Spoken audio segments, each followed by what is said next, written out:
ఈరోజు తెలంగాణ రాష్ట్రంలో రైతు భరోసా ఇప్పటికే రబ్బీ సీజన్ అయిపోయింది.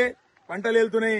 ఇలా గోధుమల సంచులు సేన్ల రబ్బీ పంట వెళ్ళింది. గోధుమ సంచి మీద నిలబడి మోకాలపై నిలబడి నిరసన తెలుపుతున్నాం. ఎందుకంటే కాంగ్రెస్ ప్రభుత్వం, రేవంత్ రెడ్డి ప్రభుత్వం, గత ప్రభుత్వం ఎకరానికి 10,000 వేస్తే ఏం సరిపోతుంది?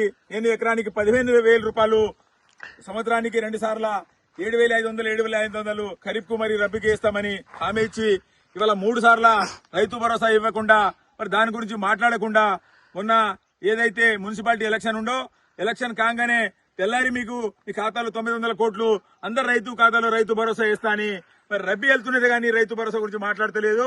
రేపటి నుంచి అసెంబ్లీ జరుగుతున్నది.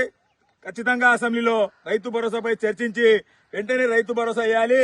లేకుంటే అందరం రైతులం కలిసి అసెంబ్లీ ముట్టడి చేస్తామని కూడా ఈ సందర్భంగా తెలియజేస్తున్నాం. ఎందుకంటే ప్రభుత్వం ఏదైతే రైతులకు హామీ ఇచ్చిందో ఆ హామీని నిలబెట్టుకోవాలి. ఎందుకంటే ఎవరు దరఖాస్తు పెట్టలే రేవంత్ రెడ్డికి, కాంగ్రెస్ ప్రభుత్వానికి రైతు భరోసా ఎకరానికి 15,000 వేయమని ఎవరు దరఖాస్తు పెట్టుకోలే. మరి నువ్వే ఆ రోజు ఆ ప్రభుత్వం 10,000, కాంగ్రెస్ ప్రభుత్వం ఎకరానికి 10,000 వేస్తామని హామీ ఇచ్చింది. మరి గతంలో కేసీఆర్ ప్రభుత్వం, బీఆర్ఎస్ ప్రభుత్వం అడగకుండా, దరఖాస్తు పెట్టకుండా రైతులకు టైం కు టైం ప్రతి నెల, ప్రతి సంవత్సరం జూన్ లో మరియు డిసెంబర్ లో ఖచ్చితంగా రైతు ఖాతాలో రైతు బంధు వేసేవాళ్ళు. మరి వీళ్ళు రైతు భరోసా 2 సార్లు వేసిండు. మరి 3వసారి కొందరికి వేసిండు. మరి ఈసారి 3 సార్ల, ఇప్పుడు 3వ సంవత్సరంలో అడుగుపెట్టి 2.5 సంవత్సరం దాదాపు 3వ బడ్జెట్ అసెంబ్లీలో ప్రవేశపెడుతున్నారు.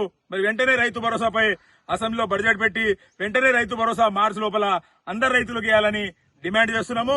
ఆదిలాబాద్ జిల్లా ఇచ్చోడ మండలం ముగ్రాకే గ్రామం నుంచి అందరం రైతులు కలిసి డిమాండ్ చేసినాము. రైతు భరోసా మాత్రం అసెంబ్లీలో చర్చించకుండా రైతు భరోసా వేయకుంటే అందరం రైతులు కలిసి అసెంబ్లీ ముట్టడి చేస్తామని కూడా ఈ సందర్భంగా తెలియజేస్తున్నాము. జై తెలంగాణ, జై. ఈరోజు తెలంగాణ రాష్ట్రంలో రైతు భరోసా ఇప్పటికే రబ్బీ సీజన్ అయిపోయింది. పంటలు వెళ్తున్నాయి. ఇలా గోధుమల సంచులు సేన్ల రబ్బీ పంట వెళ్ళింది. గోధుమ సంచి మీద నిలబడి మోకాలపై నిలబడి నిరసన తెలుపుతున్నాం. ఎందుకంటే కాంగ్రెస్ ప్రభుత్వం, రేవంత్ రెడ్డి ప్రభుత్వం, గత ప్రభుత్వం ఎకరానికి 10,000 వేస్తే ఏం సరిపోతుంది? నేను ఎకరానికి 15,000 రూపాయలు సంవత్సరానికి 2 సార్ల 7,500, 7,500 ఖరీఫ్ కు మరి రబ్బీకి ఇస్తామని హామీ ఇచ్చి ఇవాళ 3 సార్ల రైతు భరోసా ఇవ్వకుండా, మరి దాని గురించి మాట్లాడకుండా, మొన్న ఏదైతే మున్సిపాలిటీ ఎలక్షన్ ఉందో ఎలక్షన్ కాగానే తెల్లారి మీకు మీ ఖాతాలో 900 కోట్లు అందరు రైతు ఖాతాలో రైతు భరోసా ఇస్తా అని, మరి రబ్బీ వెళ్తున్నది కానీ రైతు భరోసా గురించి మాట్లాడతలేదు. రేపటి నుంచి అసెంబ్లీ జరుగుతున్నది. ఖచ్చితంగా అసెంబ్లీలో రైతు భరోసాపై చర్చించి వెంటనే రైతు భరోసా వేయాలి. లేకుంటే అందరం రైతులం కలిసి అసెంబ్లీ ముట్టడి చేస్తామని కూడా ఈ సందర్భంగా తెలియజేస్తున్నాం. ఎందుకంటే ప్రభుత్వం ఏదైతే రైతులకు హామీ ఇచ్చిందో ఆ హామీని నిలబెట్టుకోవాలి. ఎందుకంటే ఎవరు దరఖాస్తు పెట్టలే రేవంత్ రెడ్డికి, కాంగ్రెస్ ప్రభుత్వానికి రైతు భరోసా ఎకరానికి 15,000 వేయమని ఎవరు దరఖాస్తు పెట్టుకోలే. మరి నువ్వే ఆ రోజు ఆ ప్రభుత్వం 10,000, కాంగ్రెస్ ప్రభుత్వం ఎకరానికి 10,000 వేస్తామని హామీ ఇచ్చింది.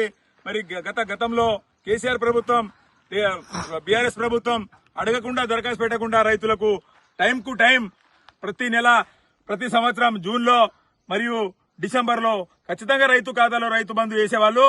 మరి వీళ్ళు రైతు భరోసా 2 సార్లు వేసిండు. మరి 3వసారి కొందరికి వేసిండు. మరి ఈసారి 3 సార్ల, ఇప్పుడు 3వ సంవత్సరంలో అడుగుపెట్టి 2.5 సంవత్సరం దాదాపు 3వ బడ్జెట్ అసెంబ్లీలో ప్రవేశపెడుతున్నారు. మరి వెంటనే రైతు భరోసాపై అసెంబ్లీలో బడ్జెట్ పెట్టి వెంటనే రైతు భరోసా మార్చి లోపల అందరు రైతులకు ఇవ్వాలని డిమాండ్ చేస్తున్నాము. ఆదిలాబాద్ జిల్లా ఇచ్చోడ మండలం ముగ్రాకే గ్రామం నుంచి అందరం రైతులు కలిసి డిమాండ్ చేసినాము. రైతు భరోసా మాత్రం అసెంబ్లీలో చర్చించకుండా రైతు భరోసా వేయకుంటే అందరం రైతులు కలిసి అసెంబ్లీ ముట్టడి చేస్తామని కూడా ఈ సందర్భంగా తెలియజేస్తున్నాము. జై తెలంగాణ, జై.